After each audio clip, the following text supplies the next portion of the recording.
Hello, everyone. We're going to share our screen, and I think it's this one, this one, this one. Why isn't it? All right, let's see. There we go. Okay, so you see the full screen and not the truncated screen? Yep. Okay. Well, I'm Ted Andresian, and I'm Nune. so thanks, Michael, for having us here. And yeah, we have a pretty long 5-year history going back with Michael and attending events. Just one thing is that we actually kind of prefer questions as we go along because it's more comfortable for us.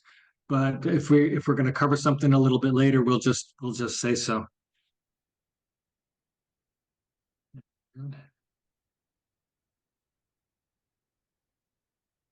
So this is our project includes 64 locations throughout Armenia and Artsakh, and it's we published our book just this we got our book copies in the fall, and we had our opening in the fall, and it's a German publisher, Kara Verlag. We limited ourselves to 86 images of 40 locations, and we kept that number 40. It's symbolic. It's 40 days of rain while Noah was in the ark, 40 days of Musadah, 40 days of mourning that Armenians have for the death, 40 days of quarantine for newborns. And we'll talk a little bit more about the book later. If anyone has, specific questions about what it took to get to the book. In the meantime, And this is the book, the physical book. That's the size, and that's the field. Just wanted to show the physical one. can you all see the map I just pulled up? The separate map. Okay, so this gives you an idea of where Armenia is. I'll zoom out a little bit. So here's Turkey. Here's Serbia, Bulgaria, Hungary going into Europe, Western Europe over here, and it borders Azerbaijan, Georgia, Iran, and Turkey. So let me close that. If anyone is curious about any of the locations, we have these little monastery icons here. You can click on one, Makravank, and you can view the images that we have. So there are every monastery that we photographed is here, as well as the extra images that we have that didn't make it into the book. So Haggard scene, and you can take a look here. And it takes a second to come up, but and several of the images are available. Let me close that. And so can you go back for a second and just okay. So for Armenia, cultural heritage often found refuge, actually not only for Armenia, for a lot of nations. Cultural heritage found refuge in its spiritual monument. And Armenian monasteries were more than places of worship. They were beacons of knowledge and enlightenment. They preserved Armenian identity. Armenian monasteries were known as universities. And this is one example of them. This is Statev Monastery, which is 9th to 17th century. It was a university which included studies of humanities, social sciences, philosophy, literature, calligraphy. So when we took our journey on creating the stone and candle, for us, the meaning of this project was beyond just capturing religious monuments. It is more about capturing places of the national identity. so what the maps don't show is the spectacular landscapes in Armenia. The monasteries are built for isolation and contemplation. They're very difficult places to get to. They're built overlooking gorges and mountain passes. They watch the enemies come in. The choice of location also took into consideration then the natural defenses of the land. So here's Tatev Monastery again, from a different perspective, and you can see how they built it overlooking the gorge. And this monastery is called Khorvirab. It has a historic pit where Saint Gregory the Illuminator was thrown. I'll just give a quick story about it. He was the priest who succeeded in spreading Christianity in Armenia. He wasn't the first to bring, but he was thrown by the king at the time. He was a pagan king, King Turdat. He was thrown into the pit for 15 years, survived by magic. Magic was the local woman who fed him every day for 15 years. And then after 15 years, he was taken out of the pit and treated the king, and for treating him, he adopted Christianity. And from there on, Armenia started building monasteries and churches. So that is 301. It is before Rome. It was the first country to adopt Christianity.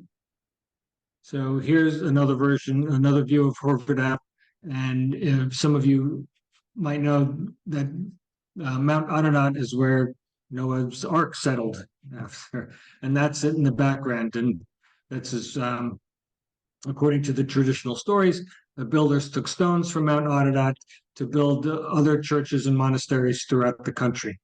The stones themselves, they're compressed volcanic ash called tuf, and they have a variety of colors that you'll see in some of the following images. This is like majority of the monasteries. Norabank was built of the surrounding stone. In this case, it is the red cliffs seen in the background, and one of the unique monasteries which had 2 floors. And sometimes they also used granite and limestone. Armenia is famous for its tectonic plates and earthquakes and volcanoes, and it has several mountains: Mount Ara, Aragat, Mount Vayot. So that's why there's a lot of tuf. We were trying to, when we created presentation in our studio, we built tables, stone tables, to accommodate this idea of stone and candle. We're trying to find tooth here, and we discovered that United States has maybe 1 quarry which would have tooth. It is somewhere in the middle of the country, and the only tooth you could see is that they call it lava rocks, which you put in the pit. So that is just to give you an idea what tooth looks like. Well, they use them in aquariums sometimes. Yeah, they would use them in aquariums. That is the stone, but in Armenia, it's available in large quantities, and it's compressed. It's not like you see it here. Yeah. In when you go to the pet store and see it in the aquariums. So the monastic grounds and their narthexes, they served as burial places. The closer to the altar one was buried, the more remembered he was. Stones were a connection between living and dead. When you step on a stone, you remember the person who was buried underneath. You read their name, and it was stone was sort of a spiritual connection. So when you step inside the church, the candles create this special ambience and special atmosphere. They are warming up the stone, and in many religions, lighting the candle signifies the connection with the spiritual world. Hence, stone and candle together, they form this symbolic bond for us. So now here we switch gears a little bit, talk about how they built them, the organic architecture, how the monasteries were built from the mountains themselves. And you can see on the left side of this image that there are caves there, and those caves are still in use. They still use them for storage. And this is Gerhard, and it was built organically, starting from those cliffs and expanded outward, used as auxiliary buildings, the caves themselves. And here's one of the interiors of Gerhard with the coat of arms of the Prussian family. It's Gerhard is one of Armenia's UNESCO World Heritage Sites. And you can see it, I don't know if you can really tell, but this is carved from one block of stone.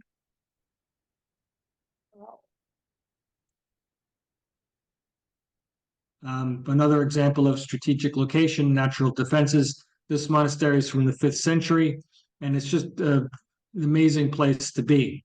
This doesn't hold regular services. We get asked a lot if the monasteries are still in use. They're not in use for their original purposes, for monks to go and as places to protect people because of, well, modern warfare doesn't allow it. We photographed several monasteries in this condition, and again, we're asked if they're still used. And this is the inside of that monastery. And I don't know if you can see my mouse, but inside this little arch here is this makeshift altar. Someone comes and they provide candles, and people use the candles. They leave coins, they leave matches, and that's how it's still done today.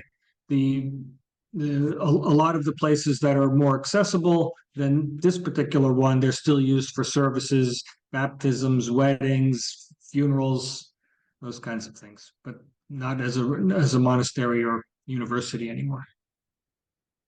So we mainly photograph architecture. We photograph human construction, but this human construct wouldn't be possible without people. And Armenia is the country which is all about the community. The people of Armenia and their hospitality and generosity is very well known. There is always a room for another person around the table, always a cup of coffee or a glass of wine. Hey guys, come here, we'll provide you some cup of coffee or a glass of wine, depends time of the day. So whenever we went, we found a support, and sometimes that support was completely unexpected. So this Garik and I are standing on a cliff, and Ted chickens out and doesn't want to come close to the edge. And but this person found us on Instagram, contacted us, and told us that he has his favorite locations, which he wants to show. And if it wasn't for him, we would never be in that location, because we did not expect to see what we wouldn't expect this. This is called Horomir Monastery. That's what we're overlooking at. And the lower, you can see the duct on the edge of the cliff, little monastery, and the upper part is it's just called Lower and Upper Horomir. So the lower monastery is also built organically, and it used the side of a cliff as one of its walls. And up close, you can see how it is barely accommodating the landscape. And there are caves here too. If you look in the upper left of this image, you'll see. This is another example of people helping us. These are my old friend who reached out, though she was out of touch for years. She reached out and told us that they are ready to take us to the places which we could not reach otherwise. They were right. Without that car and chains and their support, we wouldn't be able to reach there and to photograph what we did with them. And we have it. This is just a little behind the scenes. Get it going. There we go. So he's driving, and I'm in the passenger seat flying the drone. as best I can. And we just think these kinds of shots are fun. And the landscape is just crazy. And that's the closest village all the way down.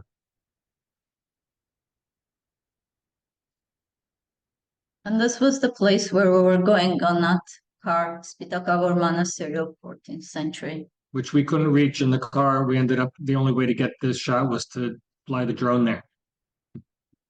Yeah, the snow was to the waist. And sometimes even people who didn't know us were very helpful. When we were stranded here between two storms, we called 911 to check out which road is open. After 20 minutes, we got a phone call from a strange number reaching out. And for us, it's like unheard of, like 911 calling back to tell you which road is open or not. Well, first off here, you wouldn't call 911 to ask them if the roads are open or which road is open, and then for them call you back to tell you that first they told us it was open, and then they called us back to tell us, no, I'm sorry, they just closed the road. So, and that was Ganzasar. Ganzasar is in part of the territory that was recently ethnically cleansed by Azerbaijan. This is one of the interior shots of that Ganzasar monastery, this one here. So this is Dadivank is also on the territory which was ceded to Artsakh. This one was ceded in 2020, and we're fortunate to photograph it before COVID and before beginning of the war. And right now, the whole sense of the project has changed because the project became not only a celebration of the cultural identity, but it became a preservation of the cultural identity. Those are the Khachkars of Dadivank, which are now preserved in Echmiadzin. It's the holy seat of Catholicos in capital of Yerevan. And well, this is Shishi Cathedral. It was damaged, has a long history of being damaged in the 1920 pogroms against the city's Armenians by Azerbaijan, and was taken over again. It was restored, and that was taken over again. They bombed it, and now what they do is they are repurposing it into something that is not a cathedral. And this was taken a year ago, and there aren't any, or a year and a half ago, and there aren't any pictures that we have recently of this. But this is how we prefer to remember it. this is a shot of the 2020, and yes, this is how we prefer to remember it. And this is another little video behind the scenes. We thought that to give you an idea of Armenian landscape and its red cliffs and snowy mountains is the best to give you a little This is Noravank again. little clip.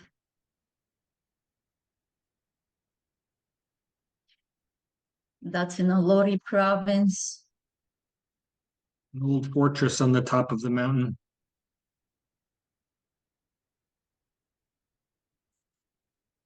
That is Ganzasar Monastery.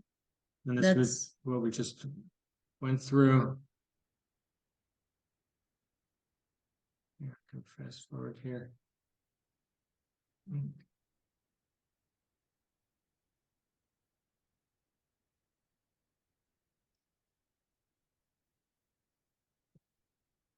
That's the Spitakavor, and these are the mountains. Those are Bayattur Mountains. And down here is one of the monasteries on that little plateau. That's Tanahat Monastery, also known as Gladur University. And this is Ahtala Monastery. That's the monastery which made the cover of our book.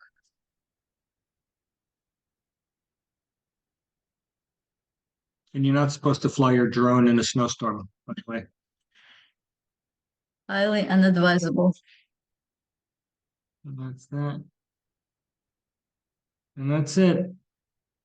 Is there any questions? If it's okay, we can put the link for our book and the Instagram on the chat. Oh, okay. That's fine. If we can do Okay. it. Well, Anybody have any questions for Ted and Nune?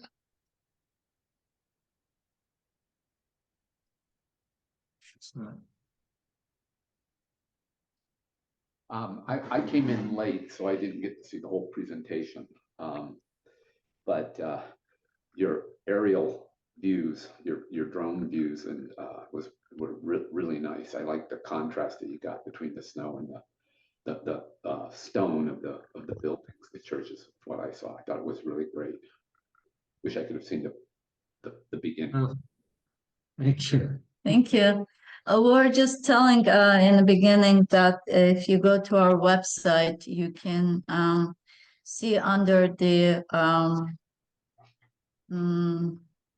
tab Stone and Candle, you can see all the views. Yeah. Okay. Great. This is- Yeah. And one other question: is this a recurring thing, or is it a single trip, or? This is the project took from 2015 until 2020. So but the majority of the shots were taken between 19 and 20. And we had this, what's his name? We basically claimed the project finished. It finished with the book. That was our accomplishment with it. Good. Yeah. So, but there is a second part of the project, which is there is a large Armenian heritage in Eastern Turkey, and we started photographing that, and we're going back to Eastern Turkey to finalize that project. Yeah, we're going for winter shoot, January and February. We were there earlier this year in May and June, and it's a very different kind of project because Yeah, that is, they are in a different condition than what we saw. Like in Armenia, even the most remote ones, they are still revered. It's places of pride and respect. In Eastern Turkey, they are getting damaged by the gold diggers, and you can't find a single untouched altar. altars, the graves are dug up. Yes, so They take the stones to use for other construction. so we need to still process it mentally and emotionally before we can even start working at that project. Right now, we're mostly photographing it. Was there a particular, first of all, I really enjoy the beautiful imagery, they're gorgeous. And I think what really is very interesting, I love how you photographed them in the winter. Was this a particular reason to make them stand out a certain way? Yes, there are several reasons.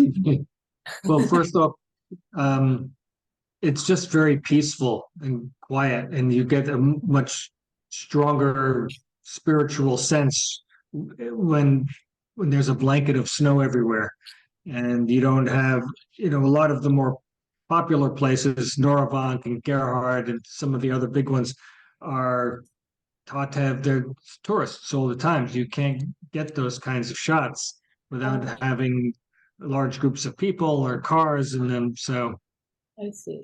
but also in the more isolated places, you get a much better sense of what it must have been like for the people who built those places and what they felt when they were there, isolated and remote. Of course, we had the car. We could get down the mountain a lot more easily than they could. But Well, there were still places where we hiked.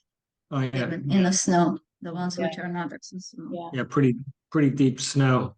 We were, And Amazing. another sense is more of a poetic one, which is about the purity, about the silence, all what is poetry is offering you, and the symbolism what the white snow is offering. Well, that's certainly beautiful. I have one more question. Did you self-publish this book? No, no. Our publisher is Gerard Verlag. We really liked their books, the quality of their work. We have seen several of our peers got published with Gerard Verlag, and we liked their approach, and we loved how they handle our book. We loved working with the designer. We liked working with the printer. They were top notch. Mhm. Yeah, they look beautiful. Thank you so much. Thank you. Okay, anyone else have anything? You just answered my question about working with Vera Carolog. So thanks for doing Yes. that. Yeah, I Mhm. actually have one more question. Is this all shot digital or did you shoot film? No, it's all digital. Digital. Yeah, it's beautiful. Okay. At that time, it was combination of drone and interiors were tilt shift lens Nikon D850. Now we moved into the medium format, and our recent project is happening with the Fuji 100S, and we're waiting for their tilt shift, and we're using different adaptations of tilt shift because otherwise we can't really achieve the feel of the architecture without it. And also, again, drone photography, wherever we are allowed, of course. Yeah, we get kicked out of a lot of places, Yeah. especially near the border. Yeah. Okay, if that's it, thank you very much, Ted and Nune. Thank you. Thank you, Next, everybody. next up, we have Stephanie Tiber and Bearing His Flowers. Great, thank you. And thank you for that presentation. That was really beautiful and something I would never be able to see without without having been here today. So that's really wonderful. So I'm going to go ahead and share my screen. But please know I get very nervous, so I have some prepared thoughts, but please dive in if you have any questions. I won't necessarily see like if you put your hand up or something in the chat. So please, just chime in right away. And I will get started. Okay. So I definitely want to begin by thanking the center for inviting me to speak today. I'm really excited. I just finished a semester of grad school in psychology, so turning the page on finals to get my creative mind back on is just a joy, and I'm really happy to be here, so thank you. I also want to thank Jennifer Yaffe and the team over at Yaffe Press who published this book. They were incredible to work with, and really from every aspect, I felt very supported, and it was a pleasure. I also want to thank Akiko Bush, who is an author, educator, and artist who lives in New York. And she provided a beautiful essay in the book. And I want to thank Mariella Sankari. She is a bookmaker, artist, and educator as well, originally from Mexico City. Mariella kind of mentored me through this project, became a friend, is a wonderful inspiration. So I encourage you to check out all of their other works, Yaffe, Akiko, and Mariella. So, bearing his flowers.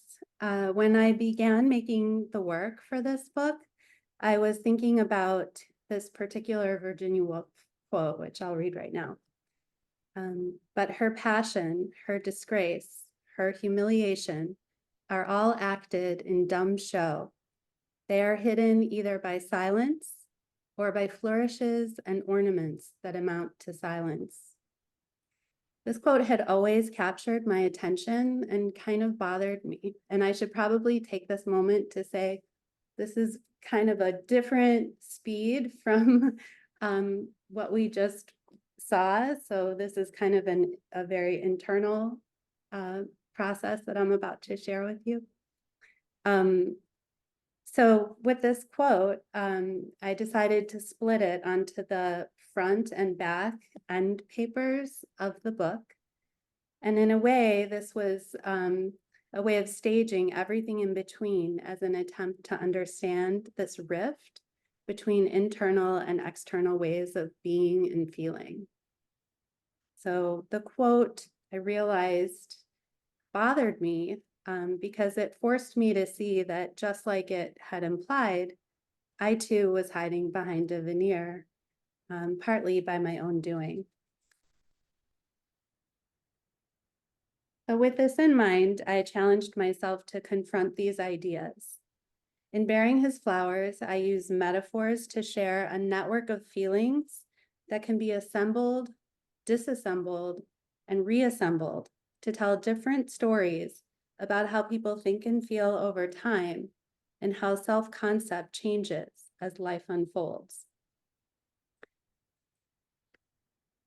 I didn't want to make portraits anymore as I had been doing. I wanted to explore feelings, not details. My roles in life were changing. Expectations related to motherhood and marriage were changing. In middle age, I was changing. My female identity was certainly woven into this process, though by leaving the book anonymous and ambiguous, I make room for these inner stirrings to be more widespread.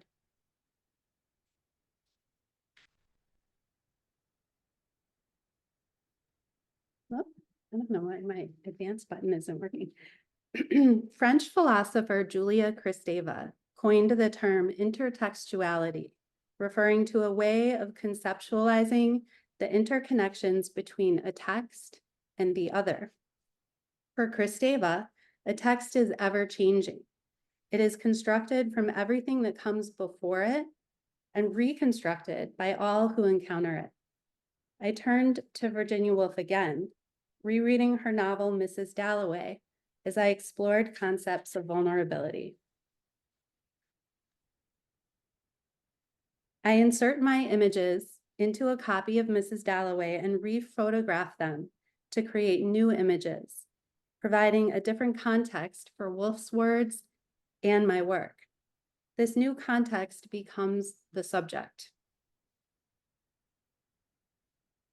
Mariella Sankari, who I mentioned earlier, curated an exhibition that I participated in about intertextuality. She says, quote, and this is a little bit long, so bear with me on this one. Intertextuality refers to the notion that every work of art is composed of pieces of other works that operate as a silent foundation. A world of cross-references, conscious or not, images, just like texts, lack independent meaning. The mechanisms of intertextuality storm the concept of one fixed and unequivocal meaning and highlight the active role of the reader, end quote. Throughout Bearing His Flowers, I invite readers to piece together meaning according to their reactions in ways that resonate with their own feelings. This can be frustrating for some viewers as I'm not telling them exactly what is happening. I'm opening things to interpretation.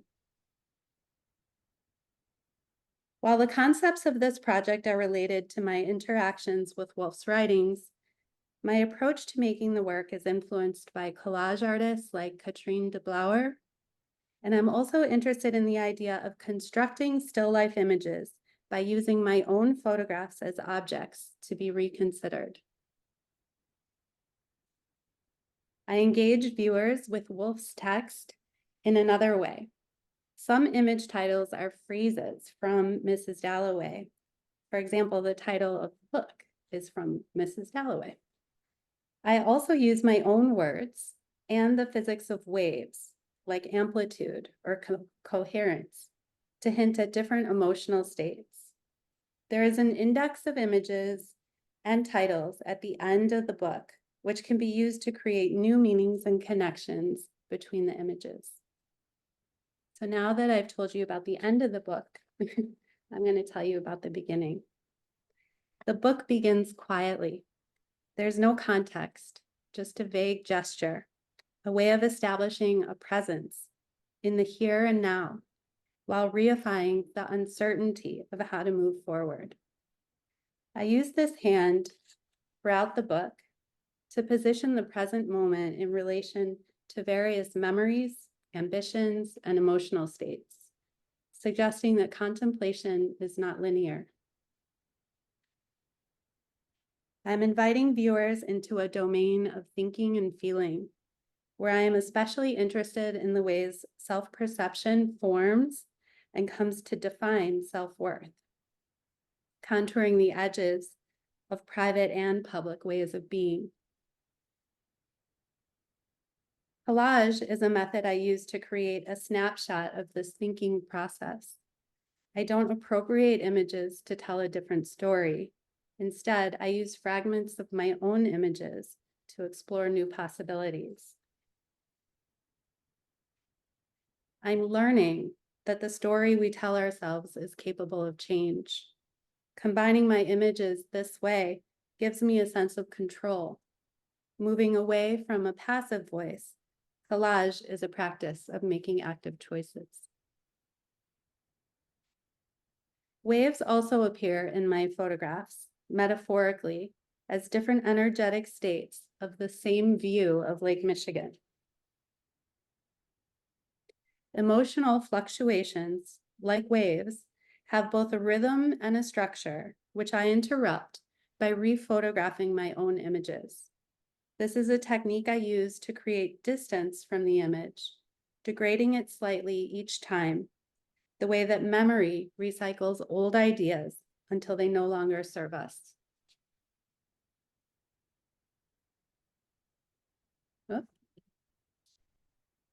Here, an image of a bouquet of roses is torn and pieced back together, then paired with domestic wallpaper. These are layers of an interior scene visited and revisited. A rope disrupts the natural growth in a garden.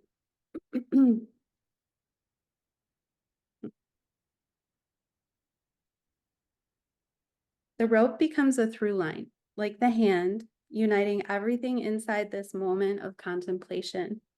The two strands of the rope cycle one around the other perpetually. Here, I'm imagining a duality with both vulnerability and resilience existing at the same time.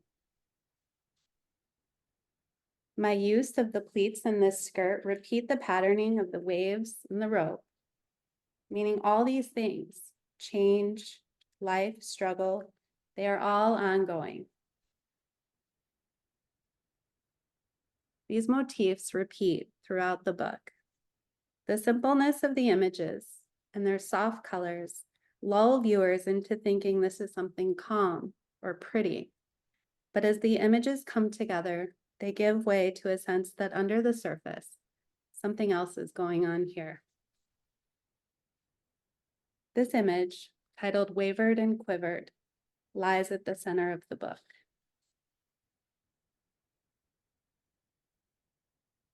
I use the rope and other domestic objects as artifacts. The images are fragments that rely on each other for meaning, just as I believe we are greater than the sum of our parts. This image, Container for Rapture, is the closest the book comes to what I might call a self-portrait. If this is me and I am a container, then I have to ask myself the question I fear most. What do I want for myself? How will I cultivate fulfillment? I think this is something we all grapple with in our own way within various sets of limitations. I bury some of my innermost thoughts inside the book using delicate inserts that unfold and open just like we do. I arrange the text on the page in a way that mimics the patterning of waves.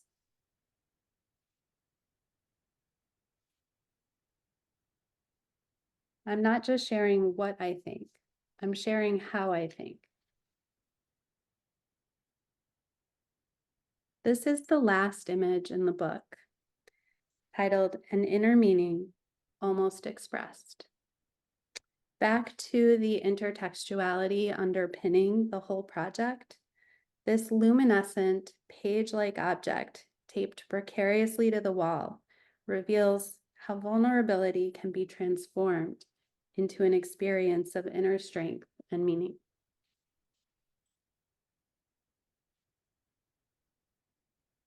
So that is a wrap. And I'd love to answer any questions anyone might have. Okay. Thank you, Stephanie. Sure. Who's got a question? Well, I have a question.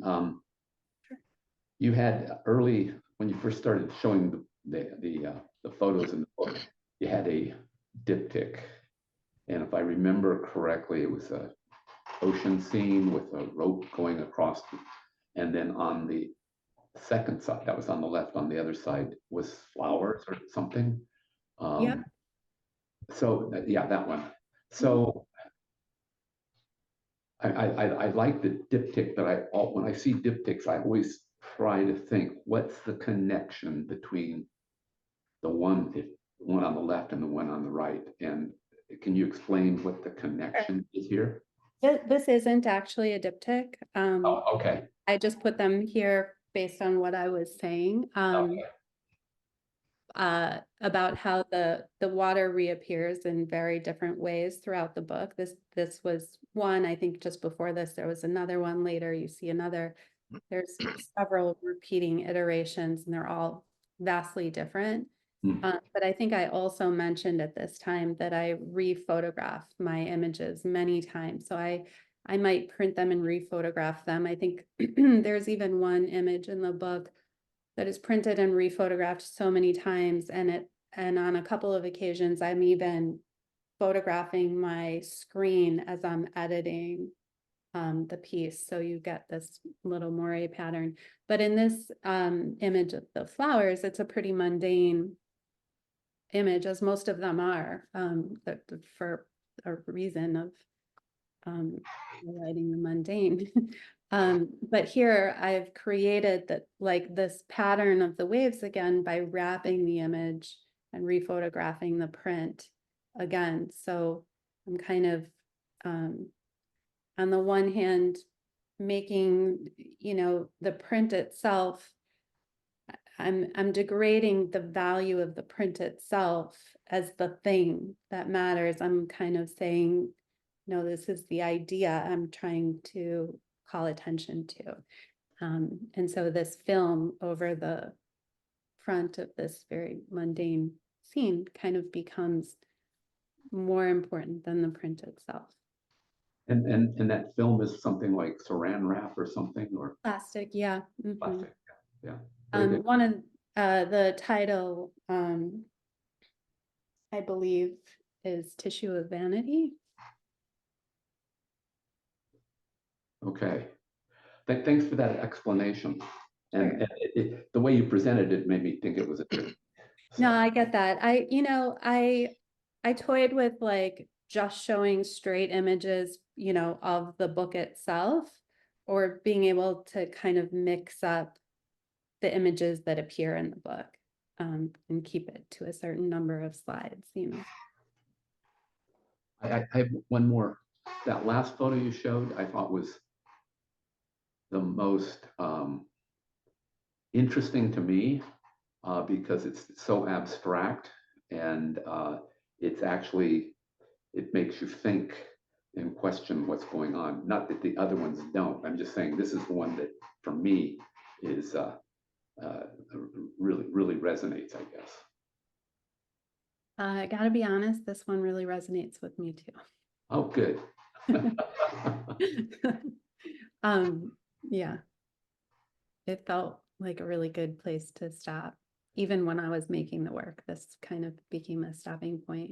Yeah, very good. It's wonderful, I think. Thanks.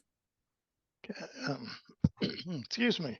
Yvette has a question in the chat. The work is beautifully presented. When you were taking these photos, were you envisioning a book? That's such a great question. When I was making these photos initially, to be honest, I was just thinking, like, honestly, truly, I was really stumbling through stuff, you know? And as the work progressed and I started to understand it more and more, I was definitely thinking about books, partly because the first iteration of this, I interjected my images into an old bound copy of Mrs. Dalloway that I actually included in an exhibition. And so it has evolved several times. I've also exhibited this work in ways that have included ceramics, and there was one image early on, you saw images hanging from a rope. That was in an exhibition. So to me, the book is kind of like the ultimate ideal version of the work, even though exhibitions are super fun and there's a million ways I could exhibit this. The book, the way that you can keep coming back to it yourself, you can change the order of how you look at it. It's very intimate. And I think it speaks to this relationship with that I was having with Mrs. Dalloway. So the book feels like a really natural place for the work. Thank you for that question. Does anyone else have anything? Yeah, I do. Can you hear Okay. me? Okay. Stephanie is a friend of yours, and I own copies of your book. I know that you went through many processes of change and changes. If you change one image, many times it forced you to change other images. How did you finally feel satisfied that you had that which you wanted to publish? Because I've seen so many iterations of this in several different exhibitions and copies of your book. I mean, I think like all artists, at some point we start to move on, and I started to make some new work. So that's definitely part of it. But also, I guess kind of back to this image on the screen, like at some point, I really feel like we learn from our work, whatever the kind of work, whether it's documentary or we learn something, we learn process, we learn about ourselves, we learn about others. And at some point, it just feels like it's naturally time to learn something different. But in a more technical way, I guess, Bob, when I work, I don't know why I can't answer this other than to say it's true. I always start with like a palette in mind. Sometimes the palette is as strong as the inquiry or the concept. And obviously I had a palette here, and it carried me through the work. My work I did after this was a completely different palette. And it's almost like a mood that just takes over and pushes me. And it may sound ridiculous, but when that color palette in my mind starts changing, the work starts changing. Thank you. Yeah, thank you. For coming. I noticed, I don't know if I can articulate this very well, but your monochrome images are pretty straightforward images. I don't think you use a lot, there's, as I remember, a lot of dynamic lighting. And that's, and so there's also not a big tonal range in them. And I think that's a really nice way to present work like this, because people say, you know, color is distracting, and so you go to black and white. But, you know, in my opinion, some monochrome images, shadows, can be distracting. If that makes sense, I don't know, but I really like your presentation on these. Thank you. I want to say on that note, back to this palette and the monochrome. First of all, that was a big challenge in making a book just because of the technical ways the books are printed. But we worked with a wonderful printer, so it worked out well. But that was very intentional on my part. I was, in my mind, the images are pretty flat. When you see them in person, you know, printed for exhibition, sometimes you almost want to touch them and see if it's a real object. But the flatness, particularly of the black and white images, I was really thinking about like the gray matter thought. So that was very intentional on my part. Some of these kind of decisions that I make are, most people wouldn't necessarily recognize that they were decisive. But that was one that was pretty decisive. I was really thinking about how very little is kind of at those extreme ends and how much lies in between, and just the lack of clarity sometimes in all of that. Well, I knew that your choice there was intentional. It was pretty obvious it was intentional. So I think it was a good choice. Thank you. Well, Stephanie, I do have a comment for you. Okay, great. At the third or fourth page in or slide in, I knew that you had made the perfect choice in working with Yafi.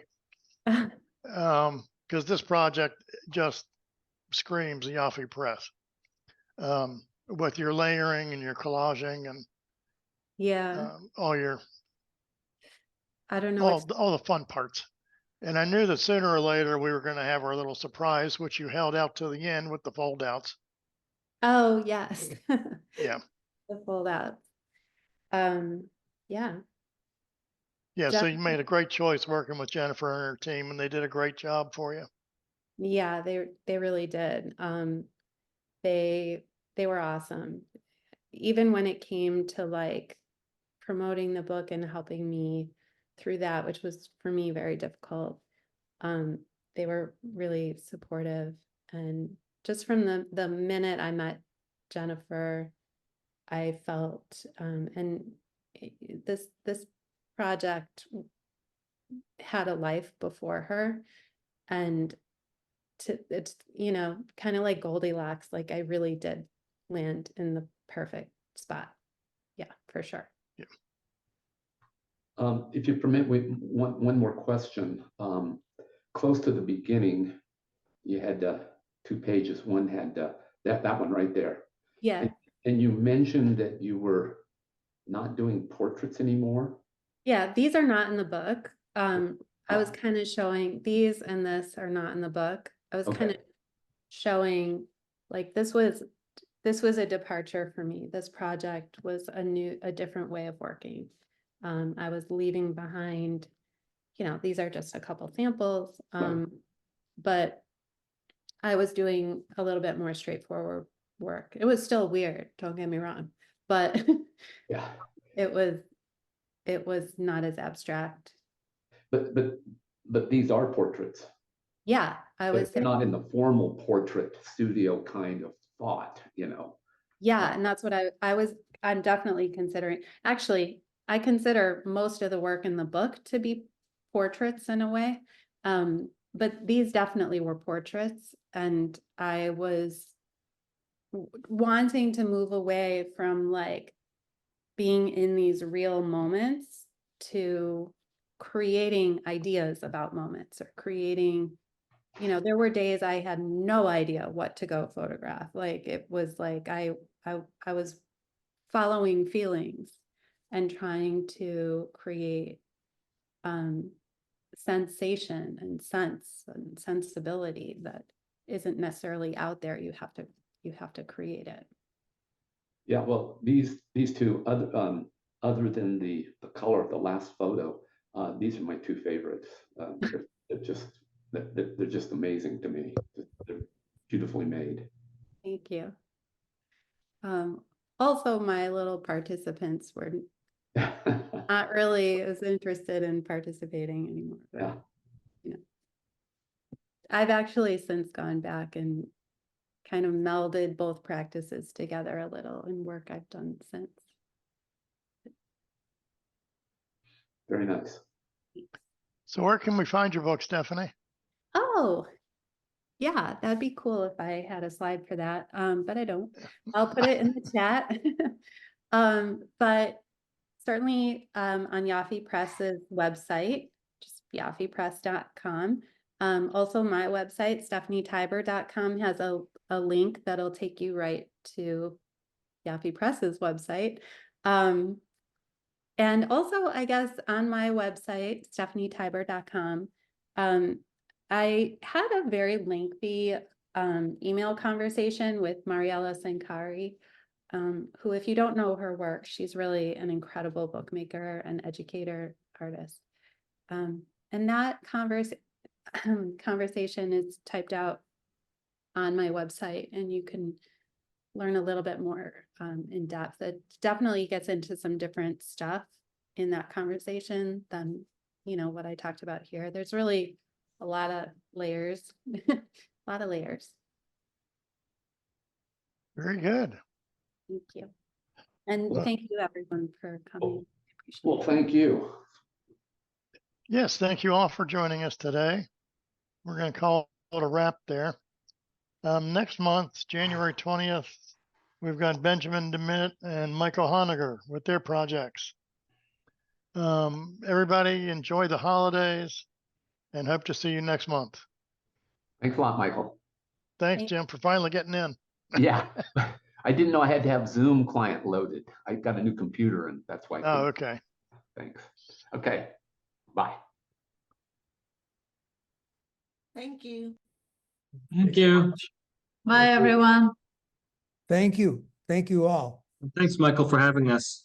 Oh, absolutely. Thanks for joining us. Bye, Steph. Hi, Bob. Thank you.